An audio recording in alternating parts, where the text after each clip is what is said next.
Hi, everyone. My name is Libby Jewett.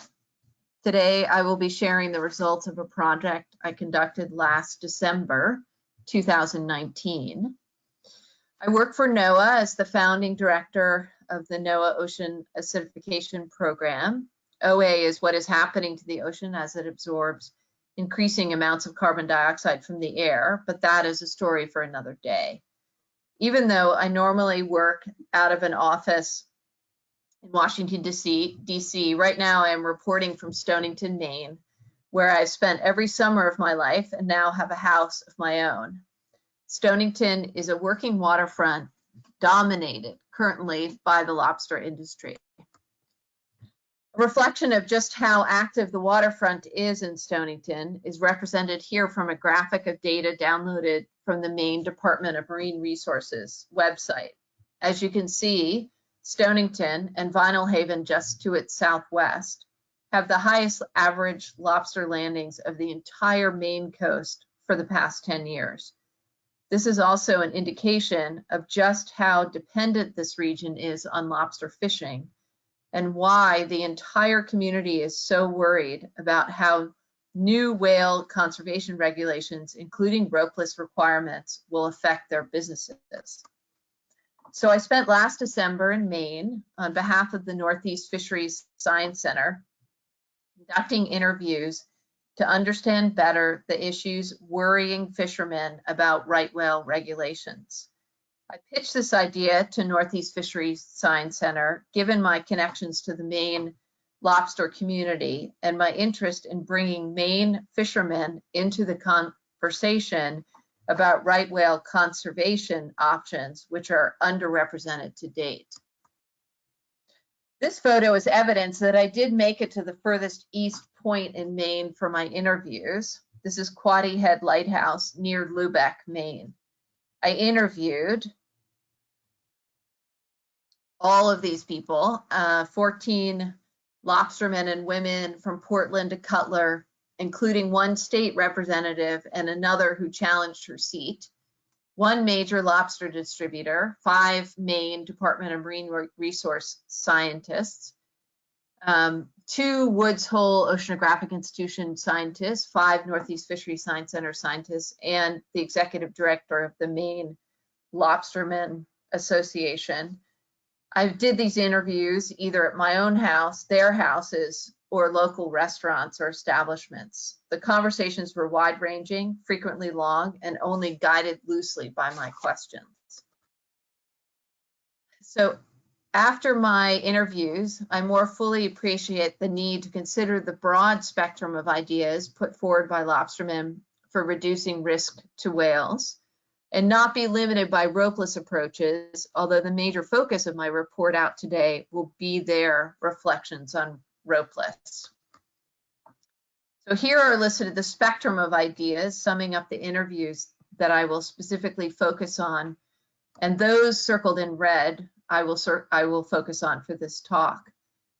After all, ropeless can be construed on a continuum, from the situation today in terms of number of vertical lines in the water to no vertical lines. Therefore, we need a pathway to get from no to no vertical lines, which must include a variety of options. Now to my findings. So first, I will review my take-homes from our conversations about ropeless. When the topic of ropeless came up, these were some of the common refrains, and I'm sure to those of you versed in the topic, these won't come as any surprise. 1, it's illegal. It's illegal to set traps without end lines. 2, way too expensive. One person estimated it would cost him about $350,000 to outfit his boat. 3rd, how am I going to set these devices with these gloves on? And in fact, one of the fishermen went and got those gloves that he wears when he's out fishing. And it did seem pretty improbable that you would be able to manipulate small, handheld technologies with those gloves on. There'll be a mess of trawls being set over each other. This was a common refrain. What if the first trap flips over? That is the first trap that has the device that's supposed to be released that sends the end line to the surface. What do I do in that case? And of course, it will take too long for these systems to come to the surface, and that will affect my ability to turn over my traps. So some of the issues, now I'd like to go over the issues, which their comments led me to think about, so that we can think about how we can resolve these. First, the cost of the technologies are way too high. As I said, could be as much as $350,000 per boat, and that depends on the number of traps or trawls that you have out. This does seem perhaps surmountable by the older, wealthier fishermen, but a bar to entry for younger fishermen. Secondly, the use of new technology has the opposite problem, with the younger fishermen more likely to use or be able to troubleshoot the software and the hardware, while the older fishermen, some of whom don't even have cell phones, will be tough to get on board. Third, given the worry about losing traps, that is being set over, traps getting flipped, and not deploying to the surface, it's really important that the software and hardware needed to track the traps be really good and work well. There are also the extreme conditions, huge tides, currents, and weather in down East Maine, the deployment and retrieval issues, which I just discussed, and also the psychology are issues that must be considered. Remember that for as long as any of these fishermen have been fishing, a vertical line with a buoy marking their traps have been required for legal fishing. Only the people who are fishing illegal traps are not using any end lines. So getting past the psychology of this must also be purposely considered. I will also note that I have heard even this past week that the Maine Department of Marine Resources is perhaps more resistant to ropeless than even the Maine fishermen themselves. So that's another hurdle we need to get over. So given those issues, again listed here, some potential solutions to consider include they need to be able to track their traps in real time and space, not just where they're deployed, because of course things settle to the bottom, and if they're currents, they're going to end up somewhere different than where they were actually put over the side of the ship. This would have the added benefit, especially if the lobstermen could see their traps when off the water, of determining if their traps have been illegally hauled.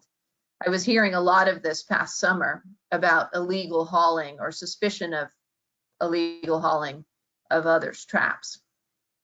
It is pretty clear that we need to include the Maine lobstermen in the ropeless tech development process. I'm telling you, they both do and do not want to be involved. I can tell you that every lobsterman I interviewed told the story of Kristen Porter from the Maine Lobstermen Association going to Australia and coming back with negative reports of how the Desert Star system would clearly not work in Maine. It is imperative to have a few lobstermen, leaders of the lobsterman community, spreading the word if we are ever going to get ropeless established. Maybe offer a prize for Maine lobstermen to design a ropeless system. They love competition. That's why they're fishermen. The cost is currently prohibitive, even for the more resourced lobstermen. It is pretty clear we will need to subsidize this from the beginning. And finally, they might be willing to test ropeless systems if that is the only way they could fish their full 800 traps. That is, they could fish 100 ropeless and 700 the regular way. Fishermen said this might be the only way to get fishermen to use the technology. So another approach, which is already being used to reduce the number of vertical lines in the water, is to increase the minimum number of traps per trawl according to geography that is likely more deployed in the offshore systems. So trawling up is already being required, and there's some ideas on the table for increasing the number of traps required. So I did sense less resistance to this, but these were some of the issues discussed. We are already doing it, but there are definitely safety concerns. If we're going to have longer trawls, we're going to need bigger anchors, And bigger anchors mean if they get entangled with whales, more of an issue for whales. Also, perhaps a safety issue. And the longer the trawl, the higher the likelihood that lobstermen will set over each other. So finally, some additional ideas for reducing the number of vertical lines. Fish less traps. They did note, however, that there's been the idea on the table for quite some time that fishing less traps is an option given the efficiency of lobster fishing in the system. Fishermen said they'd be willing to fish less traps, but only if they were mandated to do so. They did note, however, that less traps doesn't necessarily mean less end lines, depending on the minimum trap requirements. That is, fishermen are going to want to spread out their allowable number of traps as much as possible, especially now as the conditions are changing due to climate change. Lobsters are not being found in the traditional spots, or not always being found. And the more successful fishermen are successful because they are changing it up all the time. One day the lobsters are on the muddy bottom and the next day they are on the rocky bottom. The concept of the lobster fishery not being efficient is a good rationale for allowing less traps, but less traps also means an impact on local economies. One fisherman I interviewed only fishes one end line, whether he's fishing doubles, triples, or multi-trap trawls. He suggested that maybe this should be the requirement, which would cut the number of vertical lines in the offshore waters by half. I then suggested this idea to others I interviewed, and they of course noted the myriad of reasons why this wouldn't work for them. I still think it's worth considering.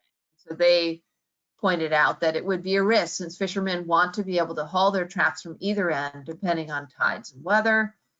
There would be an increased risk of laying over top each other because they can't see the direction that a trawl is laid out if they can't see the two sides of the trawl through the end lines.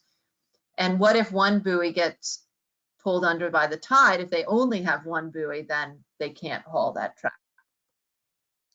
So finally, I put together a report on my findings. If you would be interested in a copy, just email me, and thank you for listening.